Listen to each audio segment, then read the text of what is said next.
Hello नमस्कार दोस्तों, welcome back to my YouTube channel. मैं इस वीडियो में CRPF tradesman and constable exam 2023 के लिए रीजनिंग के मोस्ट इंपोर्टेंट क्वेश्चन डिस्कस करने वाला हूं। आपकी परीक्षा में 25 क्वेश्चन पूछे जाएंगे रीजनिंग के, तो वीडियो को एंड तक देखना किस टाइप के क्वेश्चन पूछे जाते हैं, आपको इससे आइडिया लग जाएगा। तो फर्स्ट क्वेश्चन का आंसर बताएंगे, सभी आंसर बताएँ इसका। तो आपको स्क्रीन पर दिखाई दे रहे होंगे ऑप्शन, ये ऑप्शन है, जल्दी से इसका करेक्ट आंसर बताइए। तो इसमें देखो क्या लॉजिक लगा है। एक निश्चित कूट भाषा में क्रिकेट को इस प्रकार लिखा जाता है और स्टाइल को इस प्रकार लिखा जाता है और राज्य को इस प्रकार लिखा जाता है। तो गो का कोड बताना है आपको। तो गो का कोड निकालने के लिए हमें इसमें लॉजिक देखना होगा, क्या लॉजिक लगा है इन अक्षरों के बीच में। तो चलिए देखते हैं। तो देखो सी से एफ हो जा रहा है, मतलब 3 जोड़ेंगे तभी तो सी से एफ हो जाएंगे। उसके बाद आर से यू जाने पर 3 जोड़ा जा रहा है, आई से एल जाने पर 3 जोड़ा जा रहा है, सी से एफ तक जाने पर 3 जोड़ा जा रहा है, के से एन तक जाने पर 3 जोड़ा जा रहा है। इसी प्रकार आपको लगाना है लॉजिक। देखो यहाँ पे भी इसी प्रकार दिखाई दे रहा होगा। एस से 3 जोड़ने पर बी आएगा, टी से 3 जोड़ने पर डब्ल्यू आएगा, बाई से 3 जोड़ने पर बी आएगा और ई से भी 3 जोड़ने पर एच आएगा। इसी प्रकार देखो यहाँ पे भी आर से 3 जोड़ने पर यू आएगा, आई से 3 जोड़ने पर एल आएगा। तो ये सब देखने मतलब आपका टाइम वेस्ट करने के लिए दे रखा है। बाकी देखो यहाँ पे आपको लॉजिक पता चलेगा कि 3 जोड़ने पर प्रत्येक अक्षर में नेक्स्ट अक्षर बन जा रहा है, अक्षर समूह। तो वही आपको लॉजिक लगाना है। तो देखो जी में हम 3 जोड़ेंगे तो क्या आएगा, तो जी में 3 जोड़ने पर जे आएगा। ओ में हम 3 जोड़ेंगे, इनकी प्लेस वैल्यू में जोड़ रहे हैं हम। तो ओ में हम 3 जोड़ेंगे, मतलब ओ आता है 15 पर और 3 जोड़ने पर 18 पर आता है आर। तो जे आर किस ऑप्शन में दिखाई दे रहा है आपको, तो जे आर एक ही ऑप्शन है, तीसरा option correct answer, third option हो जाता है इस क्वेश्चन का। अब दूसरे क्वेश्चन का आंसर बताएंगे सभी। दूसरा क्वेश्चन क्या पूछा गया है, एक निश्चित कूट भाषा में एबॉर्ड को इस प्रकार लिखा जाता है, एक्सेप्ट को इस प्रकार लिखा जाता है, इसी भाषा में एक्टिव को कैसे लिखा जाएगा। अब एक चीज़ तो आपको दिखाई दे रही होगी, इनमें जितने एबॉर्ड में जितने बार मतलब अक्षर दिख रहे हैं उतने अक्षर उसमें भी दिख रहे हैं। अब उसी प्रकार एक्सेप्ट में जितने अक्षर हैं, एक्सेप्ट के जितने अक्षर हैं तो वहाँ यहाँ पे भी दिख रहे हैं। तो यहाँ पे देखो बदल दिया गया है, मतलब पहले 3 अक्षरों को बदल दिया गया है 3 अक्षर से। कैसे बदला है, तो देखो ए को मतलब तीसरे नंबर पर ले गए, पहले अक्षर को तीसरे नंबर पे, दूसरे अक्षर को दूसरे पे और आर को पहले पे, मतलब तीसरे को पहले पर और पहले को तीसरे पे, इस तरह बदल दिया गया है बस। और बी का मतलब बीच वाला तो जो का तो रहने दिया है। तो वही हमें देखना है। अब देखो यहाँ पे भी सी को पहले लेके आए हैं, तो सी को पहले ले आए हैं, उसके बाद ए को बाद में, मतलब तीसरे नंबर पर, और सी को जो का तो यहाँ पे देखो यही हमें लॉजिक लगाना है। तो सी मतलब यहाँ पे देखो टी को पहले लेके आएंगे तो टी पहले आ गया, उसके बाद सी जो का तो रहेगा, ये तीसरे नंबर पर आ जाएगा और उसके बाद आई बी ई, तो जो का तो हो जाएगा। तो टी सी ए आई बी किस ऑप्शन में दिख रहा है, तो टी सी ए आई बी किस ऑप्शन में, सेकंड ऑप्शन में।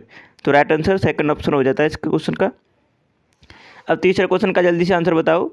तीसरा क्वेश्चन क्या है, तो उसमें आपको देखो यहाँ पे आपको ये सब थ्योरी पढ़ने की ज़रूरत नहीं है क्योंकि एग्जाम में टाइम नहीं रहता है, लेकिन आपको मैं बता देता हूँ इसका कहने का क्या मतलब है।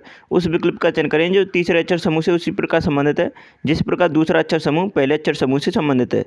तो इसमें बोल रहा है कि जो पहला अक्षर समूह दे रखा है वो दूसरे से संबंधित है, तो यहाँ पर जो तीसरा अक्षर समूह दे रखा है वो चौथे अक्षर से समूह से संबंधित है, लेकिन वो चौथा अक्षर समूह कौन सा है ये पूछ रहा है ऑप्शन में। तो आपको इस टाइप के क्वेश्चन की प्रैक्टिस करनी है, तो आपको थ्योरी पढ़ने की जरूरत नहीं पड़ेगी, डायरेक्ट क्वेश्चन पे आना है आपको और सॉल्व कर देना है, क्योंकि एग्जाम में टाइम नहीं रहता है और आप टाइम वेस्ट करेंगे तो एग्जाम में सिलेक्शन होने के चांस कम हो जाते हैं। इसलिए आपको टाइम मैनेजमेंट सबसे ज़्यादा महत्व रखता है एग्जाम में। क्वेश्चन तो बहुत से स्टूडेंट सॉल्व कर लेंगे पूरे, लेकिन उसमें टाइम मैनेजमेंट भी बहुत मायने रखता है। टाइम मैनेजमेंट नहीं हो पाता, इसलिए क्वेश्चन भी गलत करके चले जाते हैं स्टूडेंट जल्दबाजी में। तो वही आपको ध्यान देना है। अब देखो यहाँ पे इसमें क्या लॉजिक लगा है, टी ओ एन से बाई टी एस बना है। तो कैसे बनाए, तो देखो टी में हम 5 जोड़ देंगे तो बाई बन जाएगा, ओ में हम 5 जोड़ देंगे तो टी बन जाएगा, एन में हम 5 जोड़ देंगे तो एस आ जाएगा। उसी प्रकार देखो इनके प्लेस वैल्यू में जोड़ते हैं हम। तो उसी प्रकार देखो एल में हम 5 जोड़ेंगे तो क्यू आ जाएगा, ए में हम 5 जोड़ेंगे तो एफ आ जाएगा, आर में हम 5 जोड़ेंगे तो डब्ल्यू आ जाएगा। तो ये आपका क्यू एफ डब्ल्यू किस ऑप्शन में दिख रहा है, क्यू एफ डब्ल्यू तीसरा ऑप्शन इसका राइट आंसर है। आपको इनके प्लेस वैल्यू पता होना चाहिए, तभी आप इस तरह जल्दी से जोड़ सकते हैं, नहीं तो आप बहुत समय इसमें गंवा देंगे। तो तीसरा ऑप्शन इसका राइट आंसर है। अब चौथे क्वेश्चन का जल्दी से आंसर बताओ। अगर आपने अभी तक हमारा चैनल सब्सक्राइब नहीं किया है तो प्लीज़ कर लीजिएगा और वीडियो को लाइक कर दीजिएगा। चौथे क्वेश्चन का आंसर क्या होगा? एक विशिष्ट कूट भाषा में हॉर्न को इस प्रकार लिखा जाता है, प्रिटा को इस प्रकार लिखा जाता है और सॉन्गों का कोड आपको पूछा है। तो सॉन्गों को कैसे लिखा जाएगा ये पूछा है।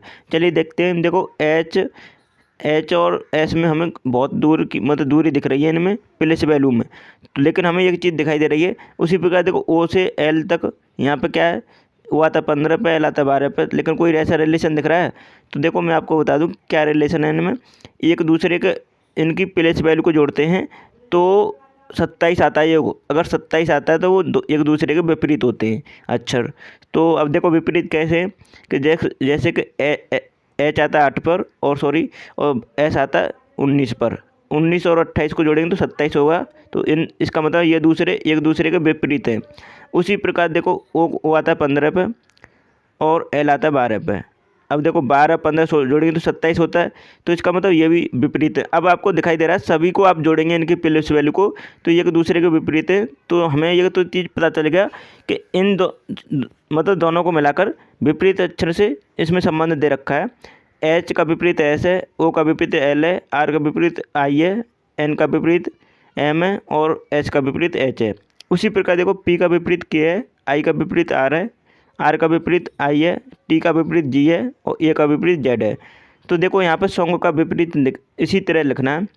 एच का विपरीत एच होगा, ओ का विपरीत एल होगा, एन का विपरीत एम होगा, जी का विपरीत क्या होगा? टी होगा। ये आपको बहुत ही जल्दी लिखने के लिए तभी आएगा जब आपको इनकी प्लेस वैल्यू डायरेक्ट पता होगी। तो जैसे मैंने लिखा है उसी तरह आप लिख सकते हैं अगर आप प्रैक्टिस किए हुए होंगे अच्छे से। तो किस ऑप्शन में दिख रहा है? HLMT, सेकंड ऑप्शन इसका करेक्ट आंसर है। सिंपल से क्वेश्चन होते हैं लेकिन आपको इनकी प्लेस वैल्यू को पता होना चाहिए कौन सा अक्षर कौन सी मतलब संख्या है उसकी। तो जैसे कि ए आता है 1 पर, इस तरह मैं बताना चाह रहा हूँ। मतलब आपको ए आता है 1 पर, बी आता है 2 पर, सी आता है 3 पर। मैं ये नहीं कह रहा हूँ कि आप में बहुत से स्टूडेंट को पता नहीं है, लेकिन आप में से बहुत से स्टूडेंट बहुत जल्दी फास्ट कर रहे होंगे इस टाइप के क्वेश्चन को। वही आपको प्रैक्टिस करनी है। मैं उनको बता रहा हूँ जो जिनकी अभी तक रीजनिंग अच्छी नहीं है उनको बता रहा हूँ इस चीज़ को, ठीक है। पाँचवें क्वेश्चन का आंसर बताओ। उस विकल्प का चयन करें जो पाँचवीं संख्या से उसी प्रकार संबंधित है जिस प्रकार दूसरी संख्या पहली संख्या से संबंधित है और चौथी संख्या तीसरी संख्या से संबंधित है।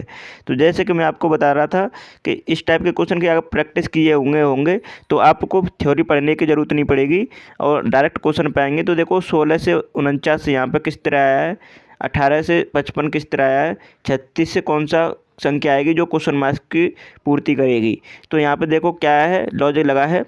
तो आप यहाँ पे 16 का कैसा रिलेशन देखें कि 49 आ जाए। तो आप 16 × 48 कर दीजिए और प्लस 1 कर दीजिए, कितना आ जाएगा? 49। ठीक है। 18 × 54, 3 का मल्टीप्लाई करना ना, 3 का मल्टीप्लाई प्लस 1 कर देंगे तो 55 आ जाएगा। 18 × 54 1 55, 36 × 108, 36 कितना होता है? 108 प्लस 1 कर देंगे तो 109 हो जाएगा। तो संख्या कौन सी बनेगी? 109 इसका करेक्ट आंसर होगा। किस ऑप्शन में दिखाई दे रहा है? तो इसका राइट आंसर फर्स्ट ऑप्शन में दिखाई दे रहा है आप सभी को। तो पहला ऑप्शन इसका राइट आंसर हो जाता है। अब अगले क्वेश्चन का आंसर बताएंगे। आप किसी भी टॉपिक को आप मतलब हल्के में ना लें, जैसे रीजनिंग हुआ, मैथ हुआ, जीके जीएस हुआ, हिंदी हुआ। ये 4 टॉपिक से आपका क्वेश्चन पूछे जाएंगे। 25-25 प्रत्येक सेक्शन से पूछे जाने क्वेश्चन है। तो चारों को आपको इम्पोर्टेंट समझना है और चारों की प्रैक्टिस करनी है, चारों के क्वेश्चन लगाने हैं। क्योंकि देखो स्कोर करने के लिए चारों टॉपिक मायने रखते हैं। अगर आप किसी भी टॉपिक में कमज़ोर पड़ जाते हैं तो वहीं आपका सिलेक्शन होने के कम चांस हो जाएंगे। इसलिए आपको मैं बता रहा हूं कि आप रीजनिंग को भी हल्के में ना लें। अगर आप रीजनिंग में स्कोर अच्छा कर लेते हैं फिर भी आपको ज़्यादा से ज़्यादा प्रैक्टिस करके जानी है, जिससे टाइम मैनेजमेंट हो सके, कम समय में आप सॉल्व कर पाएँ।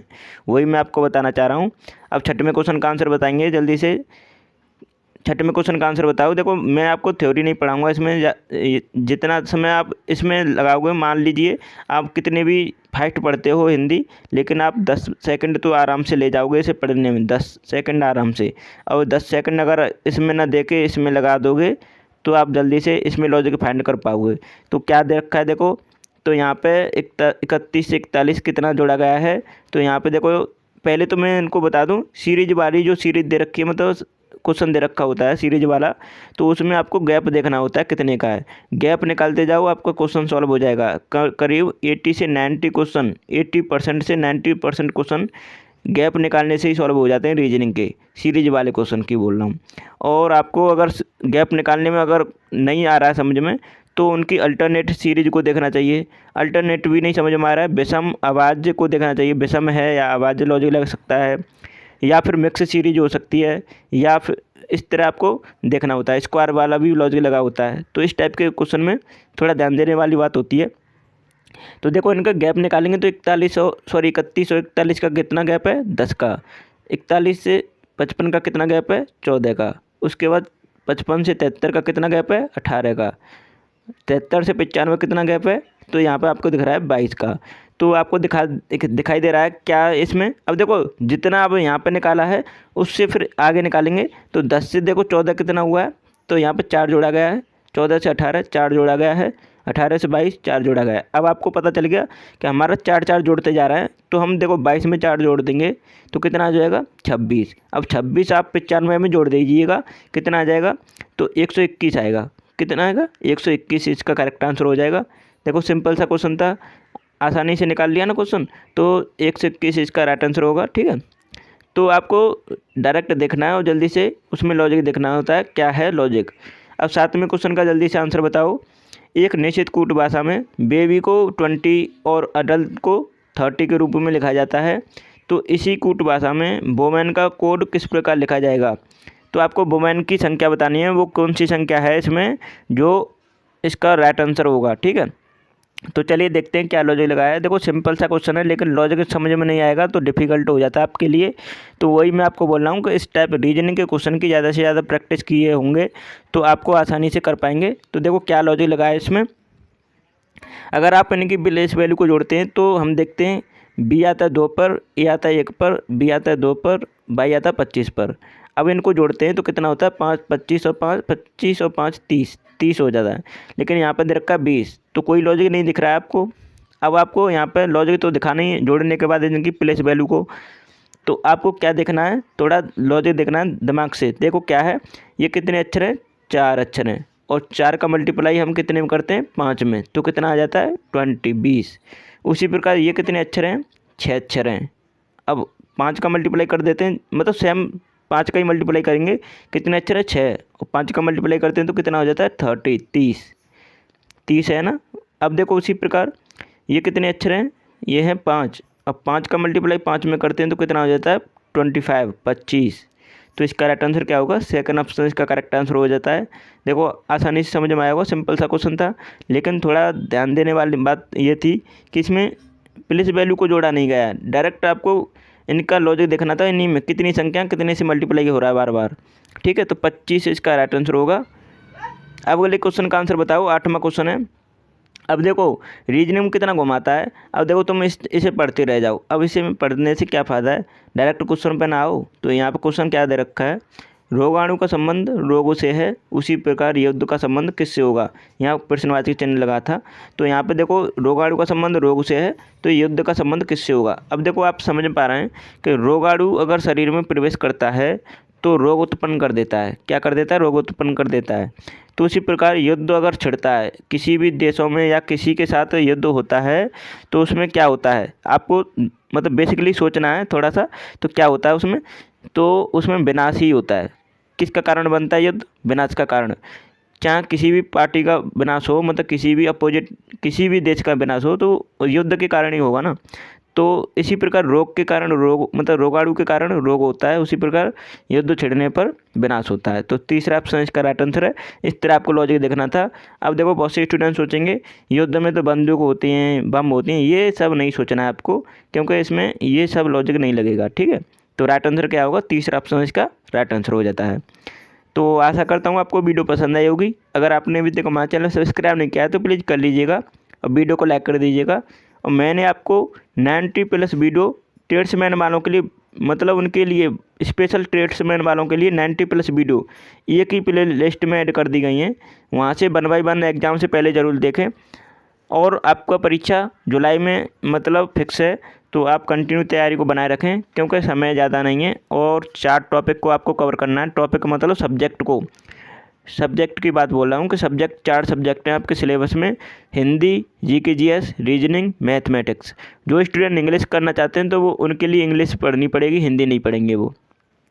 तो वही बोल रहा हूँ मैं आपको, आपके पास यहाँ अब समय नहीं है ज़्यादा, जुलाई में आपका एग्ज़ाम होने वाला है। कंटिन्यू अपनी तैयारी को बनाए रखना अगर आप सिलेक्शन चाहते हैं तो चलिए वीडियो को यहीं समाप्त करते हैं। Thanks for watching my video.